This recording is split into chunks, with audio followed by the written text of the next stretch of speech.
姐姐带着太子殿下破门而入时，我正衣衫不整地躺在木泽臂弯，睡得正香。我被开门声吵醒，听见府中婢女们指指点点：“二小姐怎么和太子殿下的侍卫睡在一起了？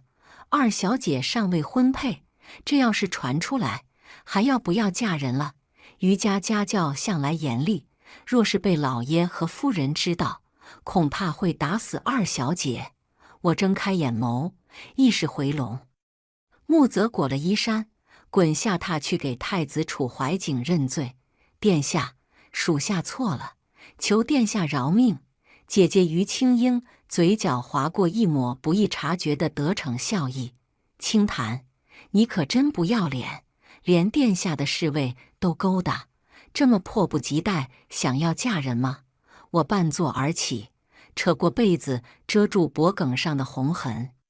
楚怀景气质清冷金贵，英俊非凡，他目光落在我手臂上的那一块烙印上。我和孪生姐姐长得一模一样，娘亲为了区分我们，6岁那年用烧得通红的铁在我手臂上印出一块昙花形状的烙印。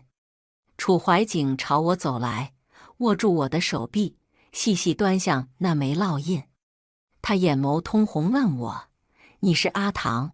我手臂被拽得生疼，喉咙却发不出一丝声音。阿唐是我以前在东宫当丫鬟时用过的名字。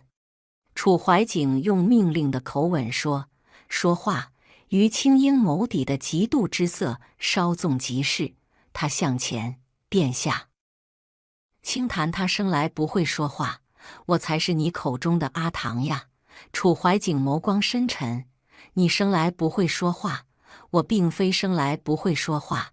以前我和姐姐一样拥有百灵鸟般动听的嗓音。3年前，我因为撞破爹爹的秘密，被爹爹灌了哑药。从此，我成了不会说话的哑巴。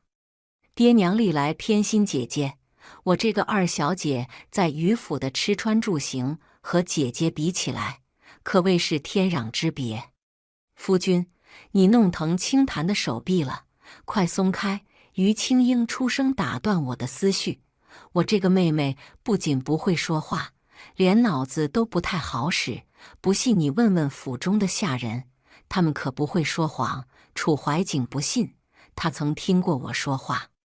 那时我还没哑，被选中成为太子观里的侍寝丫鬟。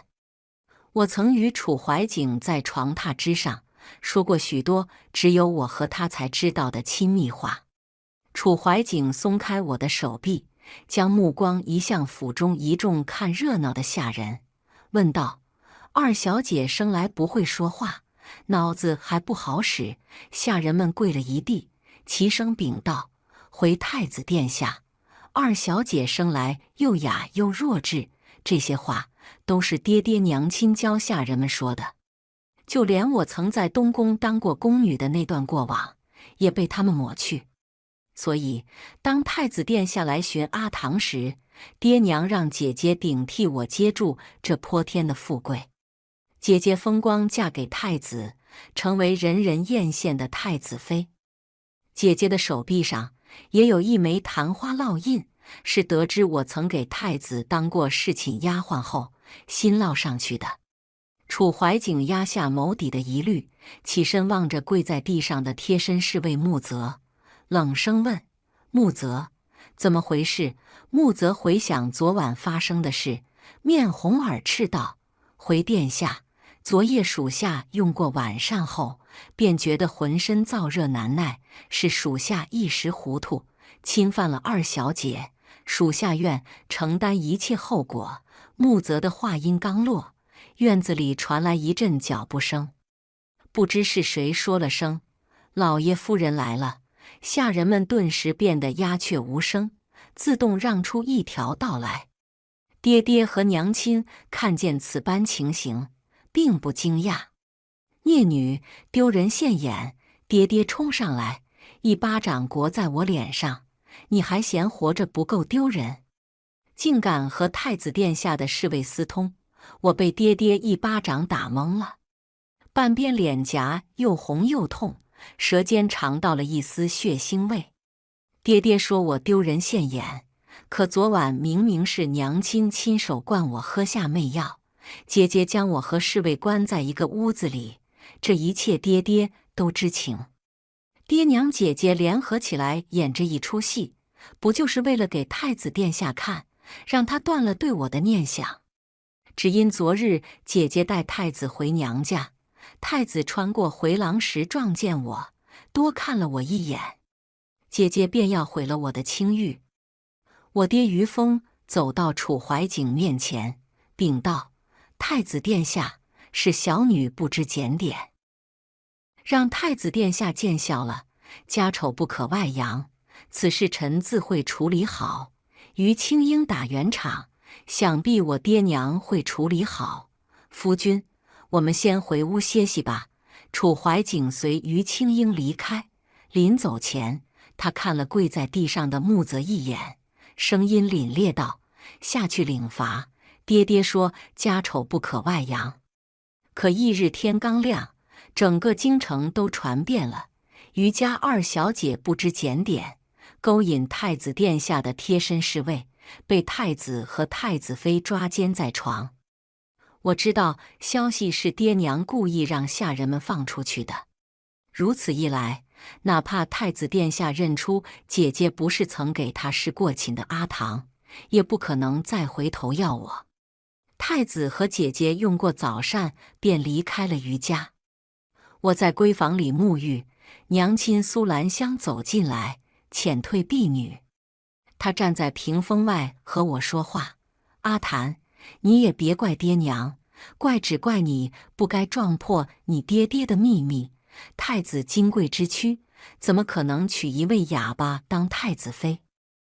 我们于府不可能放过这泼天的富贵，只好让你姐姐顶替你嫁给太子殿下。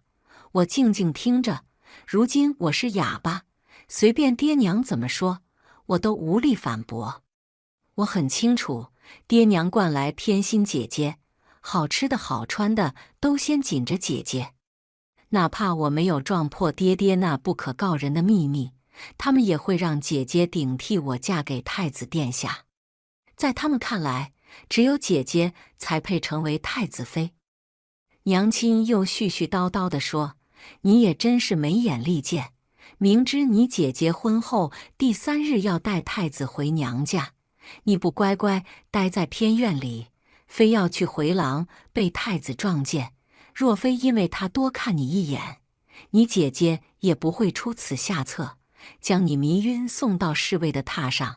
我们于家出了青英这个太子妃，已是光宗耀祖的事，你认命吧。爹娘给你物色了一门亲事，嫁给沈家二老爷当第5房侍妾。3日后你便出嫁。沈家二老爷年过半百，已经娶过4房夫人，却还不知足，常常流连烟花柳巷，染了一身病。嫁给他当侍妾，不会有什么好日子过。”娘临走前丢下一句：“听青英说，太子殿下对你的身份已经有所怀疑了。你若是敢在太子面前多说一个字，有你好受的。”出嫁前夕，穆泽跪在于府门口，说要求娶我。他3日前被太子丢去侍卫历练的生死谷受罚，如今满身伤痕归来。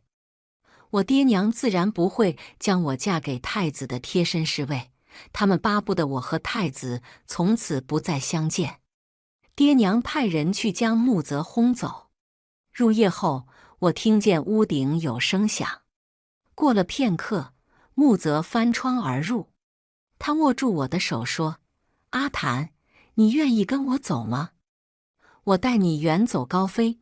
穆泽是楚怀景的死士，若他和我远走高飞，只有死路一条。”我摇摇头，挣脱他的手，表示我不愿意跟他走。穆泽不甘心，追问：“那你就心甘情愿嫁给沈家二老爷当侍妾？”我自然不愿意。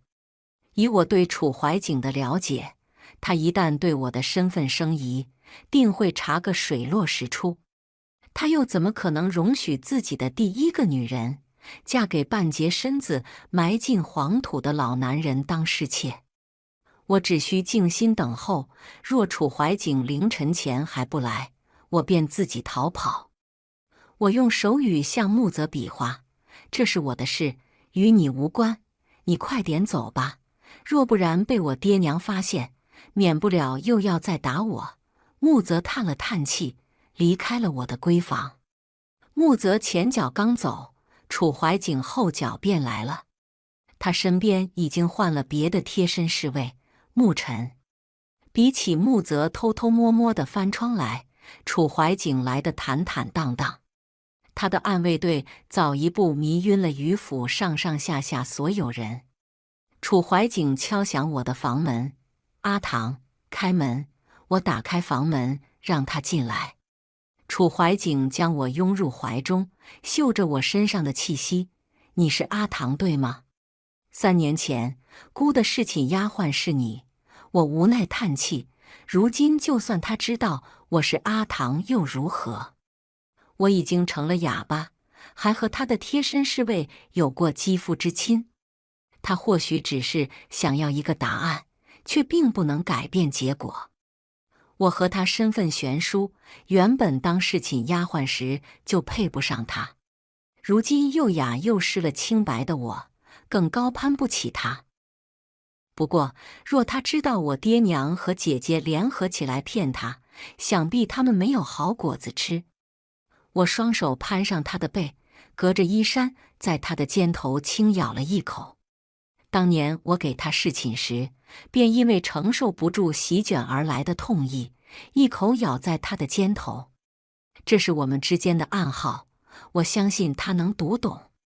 果不其然，楚怀景欣喜若狂地抱住我：“姑就知道是你，阿唐，是姑来晚了。”我的眼泪落在他颈窝，他心疼之余，咬牙切齿道：“待姑查明一切，定要让伤害你的人付出惨痛代价。”翌日，沈府派人来迎亲，于府却交不出新娘，因为我已经提前被太子殿下带回东宫了。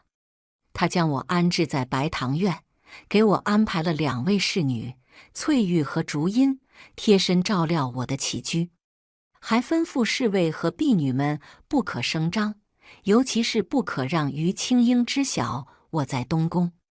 可哪有什么不透风的墙？于青英循着蛛丝马迹找来了白堂院。我正在院子里侍弄花草，午后的阳光洒在我身上，一副岁月静好的模样。于青英从头到脚打量着我，见我身上穿戴皆为上品，露出难以置信的表情来。他怒声道：“清谈，你逃婚居然逃到东宫来了，还不和我这个当姐姐的打声招呼？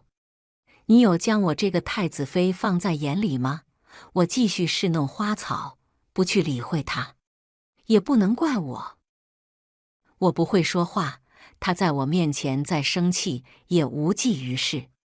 于青英给自己找台阶下：“于清谈，是穆泽将你安顿在此处的吧？他胆子真是越来越大了。本妃待会儿就去向太子告状，让太子殿下将你和穆泽都轰出去。”翠玉从后院的水井里打来1桶水，于青英看见他之后，吃惊道：“翠玉，你怎么在这？”翠玉支支吾吾回太子妃：“是。”我给他使了个眼色，他立刻改口：“奴婢来白堂院照顾清潭姑娘。”呵，于青英冷笑出声：“看来你连谁是你们主子都忘了。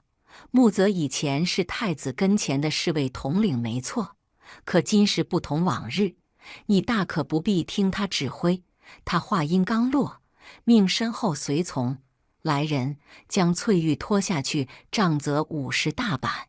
我护住翠玉，不许随从将她押走。于青英冷笑：“清谈，你自身难保，还有闲情管一丫鬟？你偷偷逃婚，陷爹娘于不义，已是不孝。沈家扬言要让于家3日内交出新娘，等本妃处置了翠玉，便将你绑回于家，你就乖乖等着给沈家二老爷当第五房侍妾吧。”面对于青英的挑衅，我始终淡定应对。他不知道白堂院还有一位丫鬟竹音，早在他踏入白堂院的那一刻起，就从小院后门出去，给太子殿下报信了。若我没猜错的话，楚怀景现在正在来的路上。果不其然，于青英正命人来将我和翠玉分开时，原来传来一道声响：“住手！”楚怀景踏入了白堂院。于青英迎上去，撅着嘴告状：“殿下，穆泽真是胆大包天，不仅将清谈藏在此处，还派了翠玉来照顾他，真是一点也不把你这个主子放在眼里，该罚。”于青英还不知道，穆泽已经被楚怀景派去镇守边疆了。楚怀景走到我身畔，牵住我的手，对于青英说：“是姑带他回东宫，与穆泽无关。”“怎么？你有意见？”于青英的脸一下子就变白了，目光如刀子般望着我和太子紧牵住的手，不可置信道：“夫君，你开玩笑的是吗？清谈是我妹妹，你怎么可以带她登堂入室？这不是打我的脸吗？”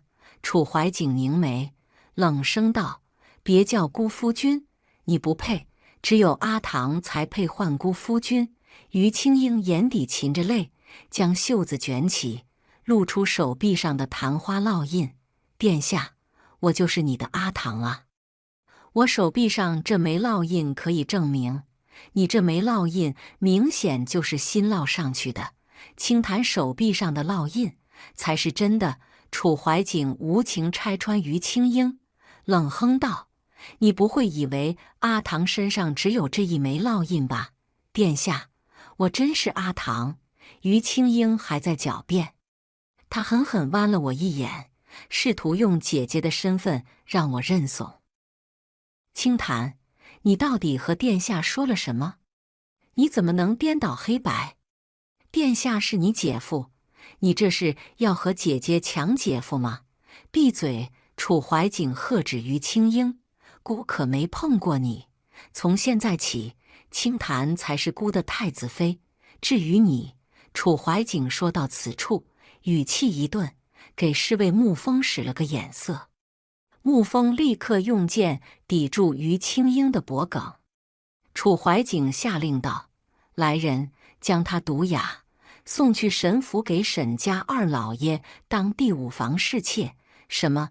于青英闻言差点没气晕过去，她哭着向太子求饶：“殿下饶命，您不等查清楚再说吗？”“我真是阿唐，您别被清谈骗了。”楚怀景压根不听他解释。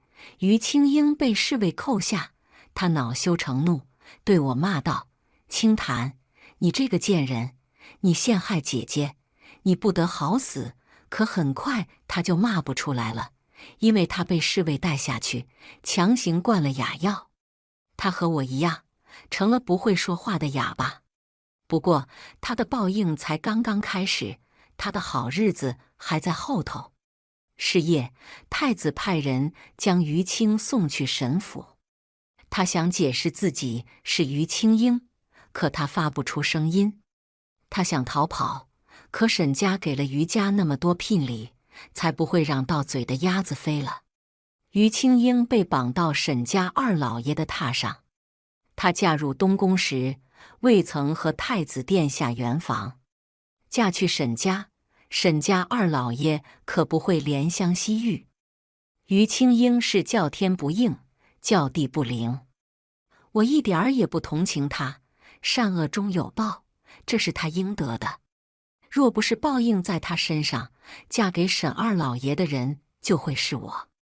要怪就只能怪她和爹娘狼心狗肺。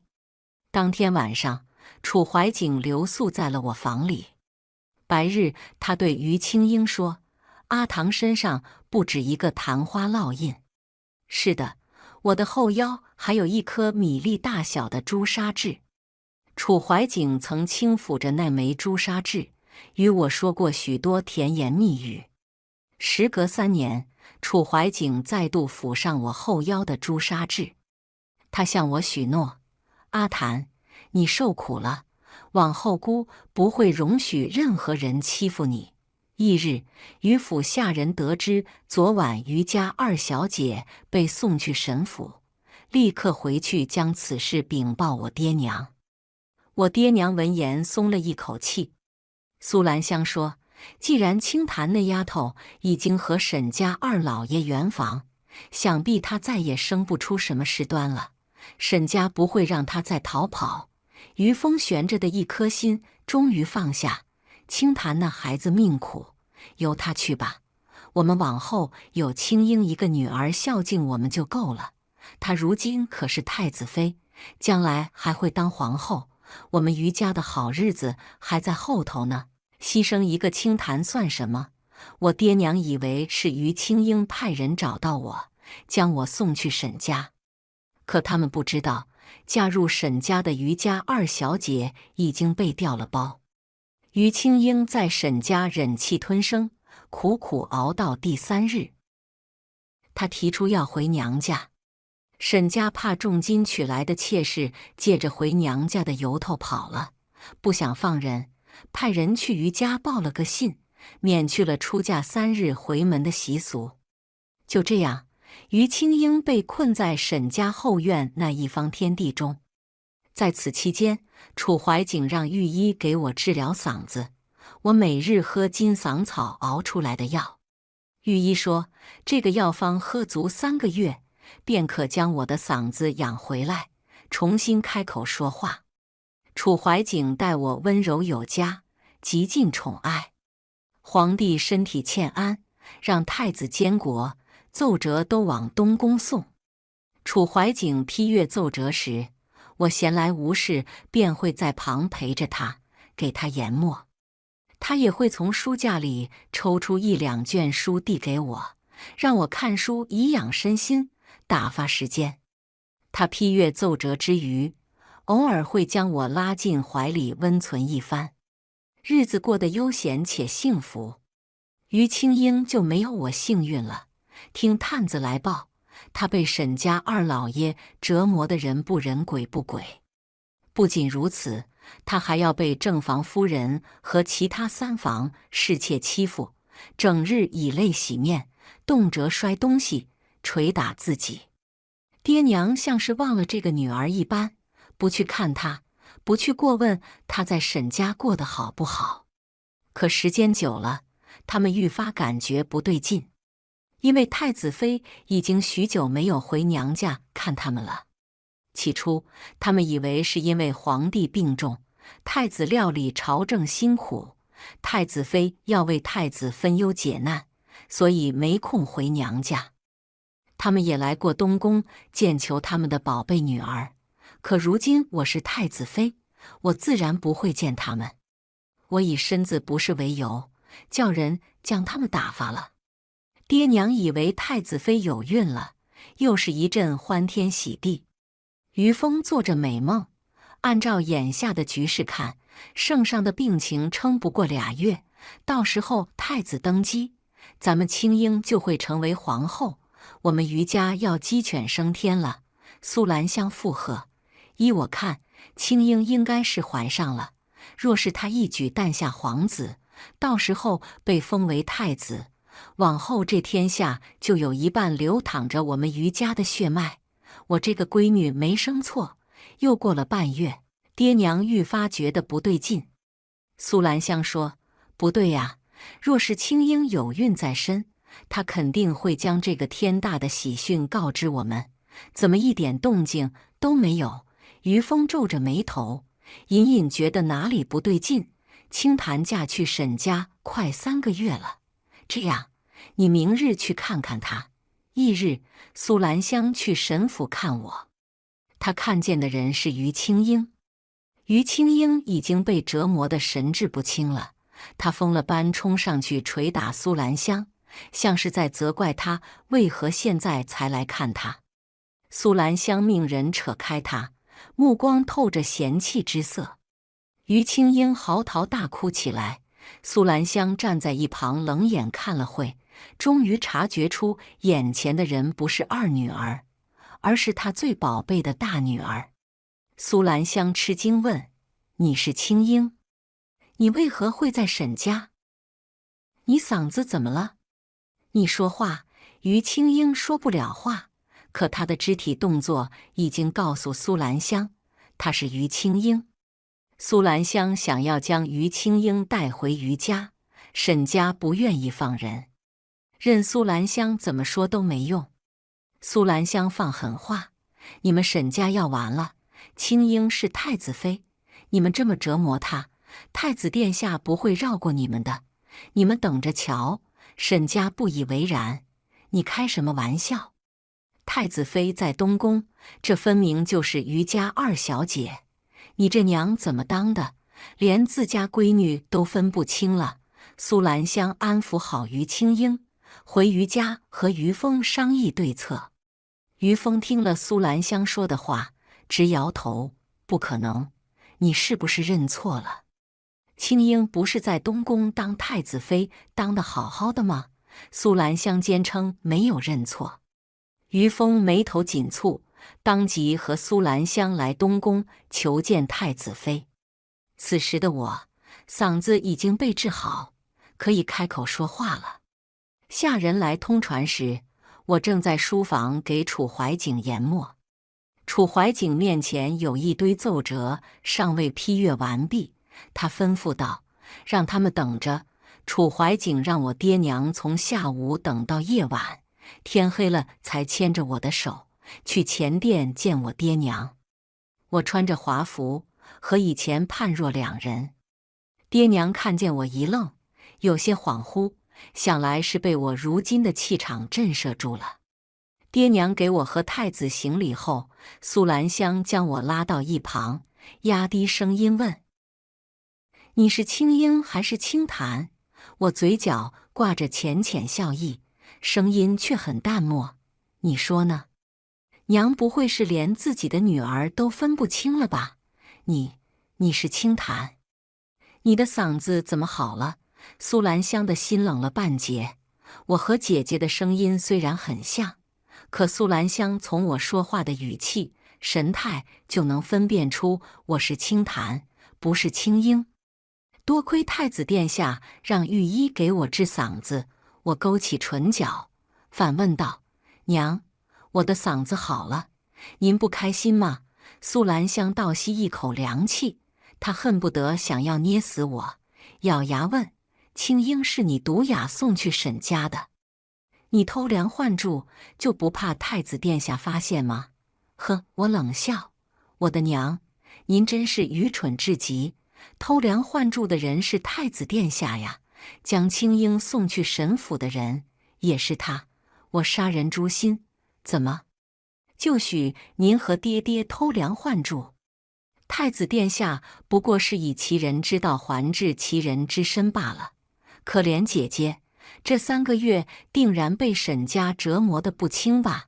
苏兰香额上冒着冷汗，眼前一黑，气晕过去。至于于峰，他也好不到哪里去。楚怀景拿出他贪污受贿的证据：“岳丈大人，天子犯法与庶民同罪，就算你是清谈的爹爹，姑也不可能包庇你。你去牢里忏悔吧。我当年撞破我爹不可告人的秘密，便是他贪污受贿的证据，数额足以让他被判死刑。”于峰指着我，急得吹胡子瞪眼：“清谈，再怎么说我也是你亲爹，你怎可害你爹？”我冷声道：“爹，方才太子殿下也说了，天子犯法与庶民同罪，就算您是我亲爹，我也不能包庇您。与其怪我大义灭亲，不如怪您自己贪得无厌，自私自利，虎毒不食子。您和娘以前怎么对我，你们心里很清楚，落得这般下场是你们应得的。”于峰也气晕过去，他和苏兰香双双被关入大牢。沈家听闻于峰和苏兰香被太子殿下下令关入大牢，心知于家败落了。为了不被牵连，沈家将于青英休了，将他扫地出门。于家的罪证被查实后，于峰和苏兰香被押至午门处斩。我站在人群中，看着刽子手举起屠刀落下。于峰看到我，骂道：“孽女，你见死不救，不得好死！”苏兰香看我的眼神恨之入骨，早知生出你这么个不孝女，当初你出生时，我这个当娘的就应该掐死你。可怜我的婴儿！苏兰香到死还想着于青英。我和楚怀景转身坐上回宫的马车，路上我掀开车帘，看着外面的车水马龙，目光瞥见一位披头散发的乞丐蜷缩在巷口，路过的行人将一枚铜板丢进乞丐面前的碗里。我将帘子放下，楚怀景牵住我的手，安慰我：“檀儿，往后你还有姑。”我忽然有一种预感，方才那个乞丐有可能是于青英。停车，我连忙叫停马车，朝方才的巷口走去。当我走到巷口时，方才那个乞丐已经不见踪影了。楚怀景跟过来，问我怎么了。我四下张望，我方才好像见到于青英了。楚怀景说：“姑派人去找他，他是死是活全凭你一句话。”我想了想，摇头道：“算了，他已经得到他该有的报应了，让他自生自灭吧。”此后没多久，我便被御医诊断出有孕。楚怀景悉心照顾我，生怕我磕着碰着。爹娘曾说我命苦，可他们不知道我命是真好，一举诞下皇子，母凭子贵。1年后，皇帝驾崩，楚怀景继位，我被册封为皇后。这期间，敌国趁楚国君主交替之际举兵来犯，穆则带兵击退敌军。他回朝复命时，悄悄给我带了边疆特产，一些糕点、糖果，还有饰品。他托牧臣拿给我，我哪敢收？当初楚怀景将他派去镇守边疆，不就是因为忌讳某些往事？我让牧臣将东西原封不动地退回去，还叮嘱他千万别让楚怀景知道此事，若不然他吃起醋来，恐怕穆则要遭殃。穆则打了胜仗，楚怀景问他想要什么奖赏，他说：“陛下，能为国争光，乃臣之本分，臣不敢要赏赐。”楚怀景看穆则到了适婚之龄，给他赐了婚。穆则不敢不从，若他婉拒赐婚，楚怀景难免多想。为了让楚怀景彻底放下心结，他接受了赐婚。楚怀景给他选了一门不错的亲事，是将军之女。婚后，穆则带着妻子去了边疆安家。3年后，我和楚怀景去江南微服出巡时，又见到了于青英。映月湖，我和楚怀景乘着船，途经江南一座名叫逢春的小城。傍晚，我们上岸找客栈休息，将会在逢春城停留1日。夜里用过晚膳后，我和楚怀景沿着映月湖漫步。湖边停着许多画舫，听说画舫里是青楼女子们接客的地方。一艘画舫里传来的琴音吸引了我的注意力。这首曲子让我想起了我和于青英小时候的往事。苏兰香从小便偏心，她让姐姐学琴棋书画，让我学女工。她一掷千金给姐姐买了一架古琴，给姐姐请了琴师来教她练琴。我在闺房里绣女工时，常常被姐姐的琴音打断。青英常和丫鬟抱怨，娘亲偏心，竟让我学这么难的技艺，她怎么不让清谈学？烦死了！若不是因为娘亲每半月要考我一次琴艺，我才不想学呢。青英不知道，我多羡慕她有古琴，还有教她抚琴的琴师。这些她觉得烦心的事，于我而言可望而不可及。丫鬟提议：“大小姐，要不你让二小姐来帮你学，等夫人考核的时候，让二小姐帮你考便是。”好主意！于青英当即采纳了丫鬟的建议。她让我帮她习琴，并威胁我不可让琴师和娘亲发现，若不然有我好受的。可琴师还是发现了。某次教我曲子时，只教了一半，剩下一半让我自己琢磨。苏兰香考核时，被我这首曲子惊艳到，夸赞我有天赋。于青英心里很不是滋味，让我把这首曲子后半段交给他，从此再也没让我代替他习琴。这首曲子的后半曲是我自创的，除了我和于青英外，没有第三人会弹奏。直觉告诉我，画舫里抚琴的女子就是于青英。楚怀景见我听琴听得出神，询问道：“怎么不走了？”“没事，走吧。”我望了画舫一眼，牵着楚怀景的手离开。我们走远后，于青英撩开那艘画舫的帘子，唇角绽放一抹冷笑：“于清谈，3年，我终于等到你了。”翌日，楚怀景去忙公务，我带着婢女翠玉和竹音在逢春城最繁华的街道逛街。行至一处首饰店，我被里面琳琅满目的首饰吸引，踏进店铺去看首饰。逛了一圈，我正准备离开，首饰店小二走上来：“客官，您没看到满意的首饰吗？不如去2楼看看，2楼才是精品。我们店的镇店之宝，您肯定能看上。”我脚步踌躇，还是跟着小二上了2楼。客官，您先喝茶，带小的去请掌柜拿镇店之宝来给您看。小二请我在雅座坐下，立刻有人奉上茶水和点心。我坐着品茶，过了片刻，首饰店掌柜走出来。翠玉和竹音看清掌柜的长相，大惊失色。这位首饰铺的掌柜不是别人，正是我那久未逢面的姐姐于青英。竹音想退下去给楚怀景报信，小二抽出一把匕首抵住他的脖颈，不许动。翠玉也被另外一位奉茶的小二挟持住。于青英在我对面坐下，煮着茶。3年不见，他嗓子好了，浅笑着和我打招呼：“别来无恙，妹妹，3年不见，看来姐姐过得还不错。”我并不惊讶，从昨日听见那首曲子时，我便知道会和于青英再见面。于青英自嘲道：“过得不错，那是表面罢了。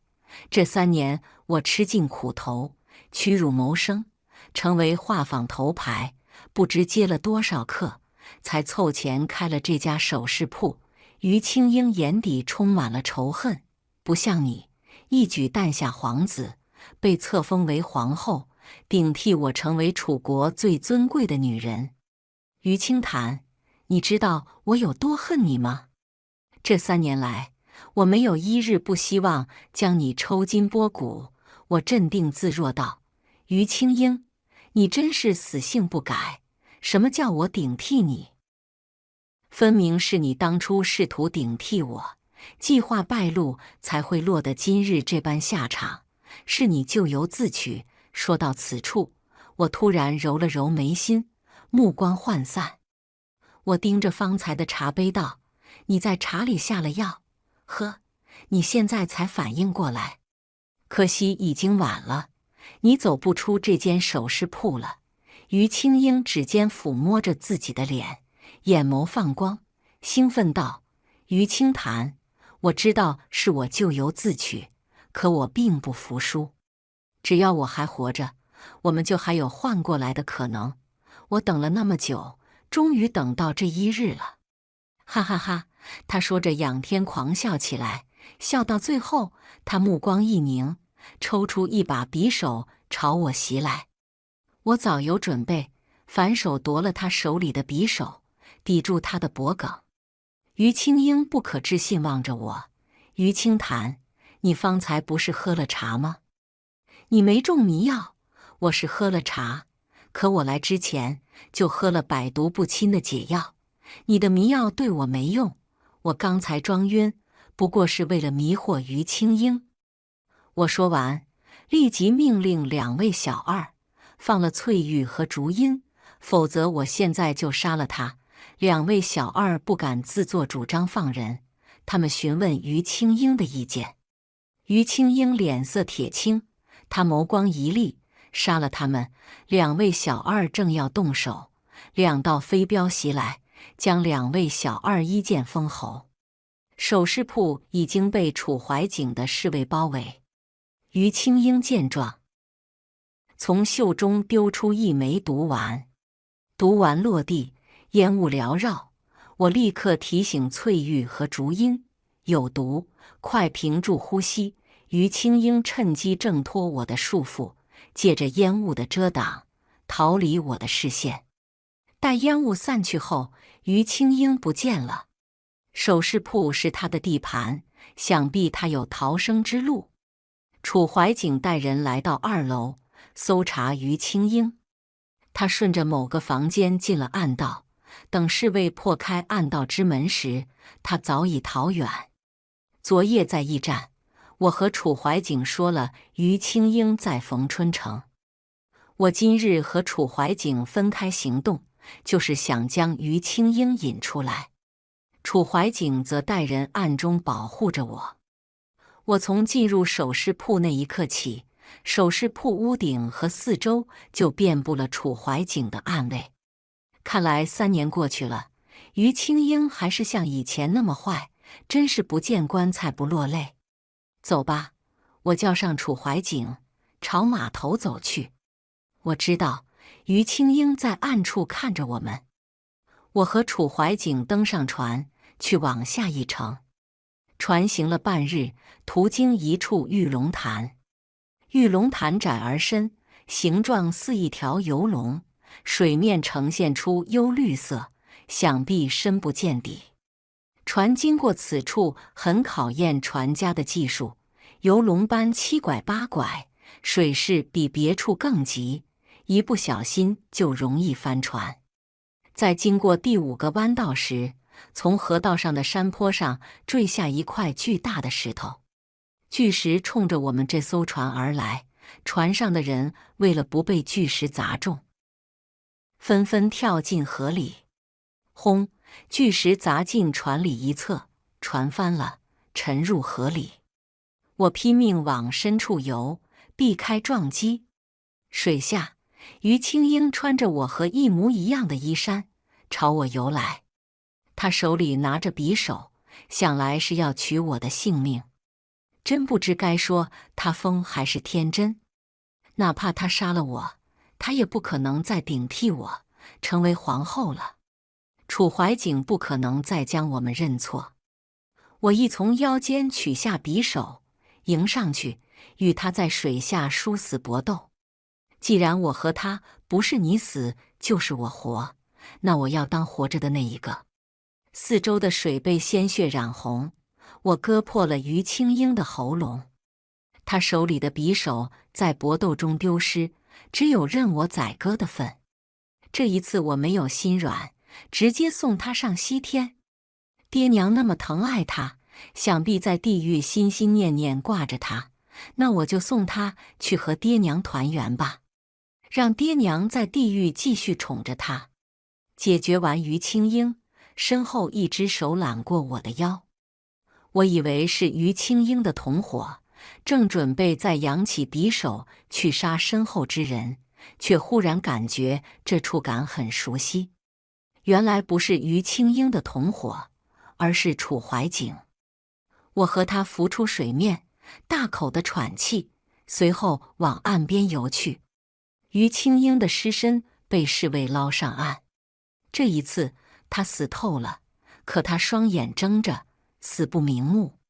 楚怀景望向河道上的山坡，命侍卫去将他的同伙都抓来。侍卫去抓于青英的同伙，我和楚怀景在岸边生火，将衣衫烤干。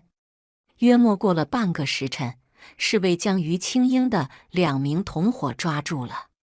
同伙交代，于青英吩咐他们提前在山坡上守着，找准时机将巨石推下山坡，砸中船只。处理完2名同伙后，我们调整行程，改走山路。临走前，楚怀景问我：“清谈，于青英的尸身怎么处置？”听你安排。我看了一眼死不瞑目的于青英，说道：“丢进河里喂鱼吧。听说玉龙潭的鱼很凶猛，尤其爱吃生肉。方才他的血已经勾起了鱼的食欲。”楚怀景命令侍卫照做。于青英的尸身被丢进河里喂鱼。我和楚怀景去往下一站。半月后，我和楚怀景平安回到京城。这一趟江南之行，其实是我蓄谋已久。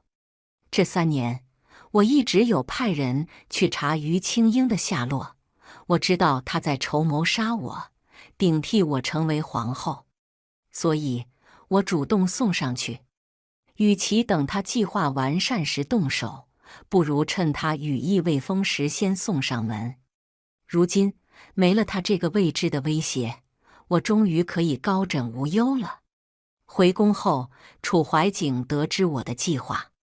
某日深夜，他提及此事：“清谈，你要杀他，何必自己动手？朕派人去便是。”我淡然自若道：“亲手杀了他，我才能睡得更安稳。怎么？陛下不喜欢臣妾掌心染血的一面？”楚怀景将我揽进怀里，宠溺道：“胡说！你每一面朕都爱。”我勾唇浅笑：“真巧，我亦喜欢他的每一面。”